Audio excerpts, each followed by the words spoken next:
GST slab structure बदल गया है। अब जरूरी सामान पर 5%, बाकी सामान पर 18%, लग्जरी गुड्स पर 40% टैक्स है। इसका उद्देश्य है कंप्लायंस आसान करना, स्लैब सिंपल करना और गरीब आम आदमी के खर्च कम करना।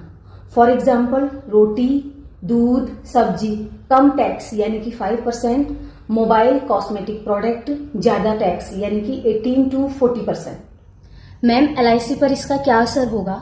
एलआईसी जैसे इंश्योरेंस प्रोडक्ट पर स्लैब चेंज से लॉन्ग टर्म में प्रीमियम्स में राहत होगी।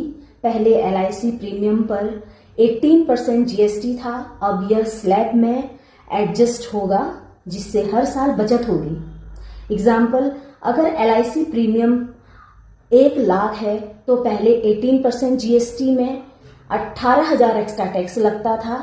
स्लैब चेंज से यह कम हो सकता है। मैम, डिलीवरी चार्जेस और ऑनलाइन शॉपिंग्स महंगे हो रहे हैं। जीएसटी 2.0 में इससे कैसे राहत मिलेगी? डिलीवरी चार्ज में स्लैब फिक्स किया गया है।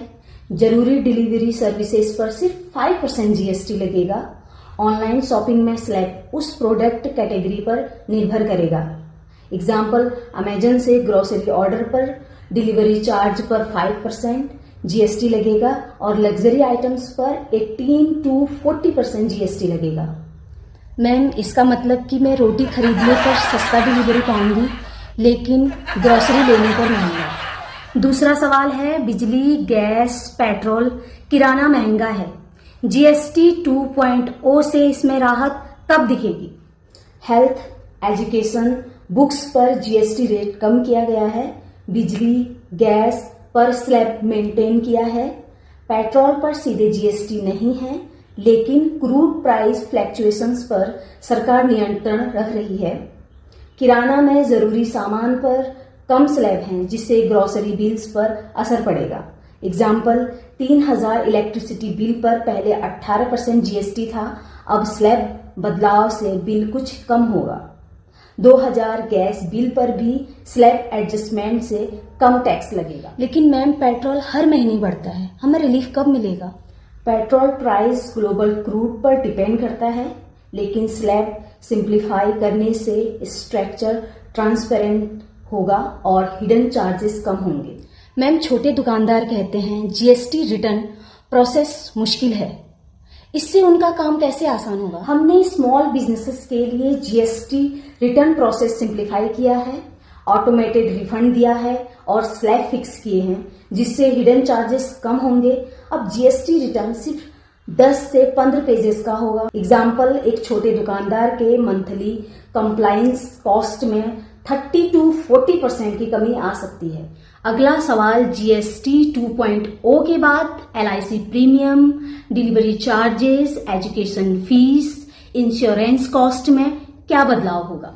एलआईसी प्रीमियम पर स्लैब बदलाव से थोड़ा राहत मिलेगा। डिलीवरी चार्जेस में स्लैब फिक्स से जरूरी सामान सस्ता पहुंचेगा। एजुकेशन और हेल्थ सर्विसेज पर स्लैब कम होने से लॉन्ग टर्म में कॉस्ट कम होंगी। इंश्योरेंस सेक्टर में ट्रांसपेरेंसी बढ़ेगी। एग्जाम्पल, एलआईसी प्रीमियम सालाना 18,000 बचत संभव। डिलीवरी चार्जेस ग्रोसरी ऑर्डर्स पर 5% जीएसटी, एजुकेशन बुक्स पर 5% स्लैब। 5% स्लैब यानी कि पहले किताबों पर 18% या 12% टैक्स लगते थे, अब सिर्फ 5% टैक्स लगेगा, यानी कि किताबें सस्ती होंगी। मैम, शॉर्ट टर्म में हमें EMI, petrol, electricity, LIC premium देना है, तब तक लॉन्ग टर्म रिलीफ कैसे दिखेगा? हमारा लक्ष्य है कि धीरे धीरे रिलीफ दिखे। एलआईसी प्रीमियम्स, डिलीवरी चार्जेस, किराना रेट्स में बदलाव आने में समय लगेगा, लेकिन स्लैब सिंप्लीफिकेशन से कंप्लायंस आसान होगा और सभी को फायदा मिलेगा। तो फ्रेंड्स, जीएसटी 2.0 में स्लैब सिंप्लीफाई हुए हैं, कंप्लायंस आसान हुए हैं और ट्रांसपेरेंसी बढ़ी है।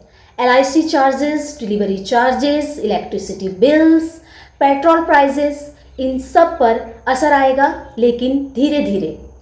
निर्णय आपकी जेब और थाली पर निर्भर करेगा।